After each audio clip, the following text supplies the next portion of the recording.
Hello everyone, আশা করছি সবাই ভালো আছো, সুস্থ আছো। তোমাদেরকে আজকে দেখাবো ফরম্যাট পেইন্টার। তাহলে পেইন্টার মানে কি? রং করা কোনো কিছু। হ্যাঁ, একজ্যাক্টলি তোমরা বুঝতে পেরেছো। তো ফরম্যাট মানে কি সেটা তো অবশ্যই জানো, ডকুমেন্ট। যেহেতু আমরা মাইক্রোসফট ওয়ার্ড নিয়ে কাজ করছি, তো দেখো ফরম্যাটটা কি। তো সাপোজ তুমি যে কোনো একটা কাজ বারবারে তো করতে পারো না। যেমন আমি এখানে এই লাইনটাকে চাচ্ছি কোনো নির্দিষ্ট কিছু ডিজাইন করতে। তো কীরকম, সাপোজ আমি যদি একটু এটাকে জুম করে দেখাই, আমি চাচ্ছি এই লাইনের মধ্যে কিছু কাজ করতে। যেমন এটার কালারটা চেঞ্জ করব, বোল্ড করব, ইটালিক করব, আন্ডারলাইন করব, মাঝখান দিয়ে একটা দাগ দিব, এরকম। এখন এটাকে আমি বারবার এখানে করতে চাচ্ছি, অন্যান্য লেখায় ঠিক একই কাজ করতে চাচ্ছি। তাহলে এটা কিভাবে করব? সাপোজ আমি এই লেখাটাকে সিলেক্ট করব, দেন বোল্ড করব। বোল্ড করার পর ইটালিক করব, আন্ডারলাইন করব, তারপর এটার পিছনের কালারটা চেঞ্জ করব। দেন এই কালারটাকে আমি লাল রেখে দিলাম। হ্যাঁ, এই কালারটাকে লাল দিয়ে দিলাম, লাল। ওকে, এই যে মোটামুটি 4-5টা কাজ আমি করলাম। এই কাজটা আমি চাচ্ছি এই লাইনে করতে, অন্যান্য লাইনে আমি ঠিক এই কাজটাই করে ফেলবো এক নিমিষে। তাহলে কিভাবে? আমি জাস্ট এই লেখাটাকে সিলেক্ট করব। সিলেক্ট করার পর ফরম্যাট পেইন্টারে ক্লিক করব।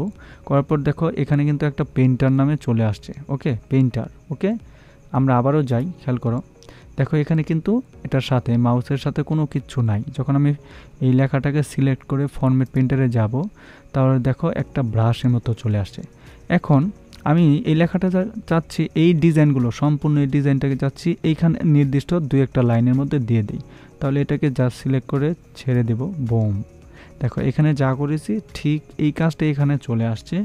যদি আমি আরও ডিজাইন করতাম, আরও অন্যান্য কালার চেঞ্জ করতাম, যা করতাম, প্রত্যেকটা ইফেক্টই এখানে এসে কাজ করতো। ঠিক এরকম আবার এটাকে সিলেক্ট করব, দেন এখানে যে ডিজাইনটা আছে সব ডিজাইনটা আমি এখানে অ্যাপ্লাই করব।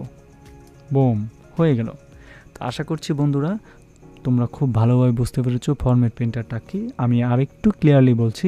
সাপোজ এখানে আমি যে কোনো একটা লাইনকে সিলেক্ট করে এখানে যত ডিজাইন দেব, প্রত্যেকটা ডিজাইনকে আমি চাচ্ছি আরও অন্যান্য পৃষ্ঠায়, অন্যান্য লাইনের মধ্যে এই ডিজাইনটাকে একই ডিজাইন অ্যাপ্লাই করতে। তাহলে বারবারে বোল্ড করা, আন্ডারলাইন করা, কালার চেঞ্জ করা, ইফেক্ট দেওয়া অনেক কষ্টের ব্যাপার বা সময়ের ব্যাপার। তখন কি করব? আমরা জাস্ট প্রথমটাকেই কাজ করব, প্রথমটাকে যা করার করব, করার পরে ফরম্যাট প্রিন্টারে সিলেক্ট করব। দেন যেই লেখাটার উপরে এই ইফেক্টটাকে দিতে চাচ্ছি, যেই লেখাটার উপর এই ইফেক্টটাকে দিতে চাচ্ছি, ওই লেখাটার উপর আমি মাউসটা রাখবো অথবা সিলেক্ট করব। করার পরে ফরম্যাট প্রিন্টারে যাব।